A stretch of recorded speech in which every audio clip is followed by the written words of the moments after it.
Guys, and welcome to the channel. Today I'm going to show you how you can change the Safari web browser language in your Apple device.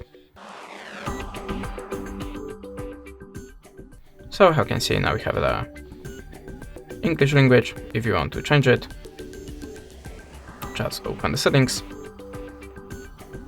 go to the general and look for the language. Now just swipe up the language that you want to set your web browser to it, or tap on the add to add new one.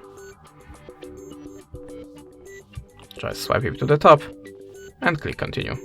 After the restart, your web browser should be in the Spanish language. That's it. Thanks for watching, leave us a subscribe or a comment, and goodbye.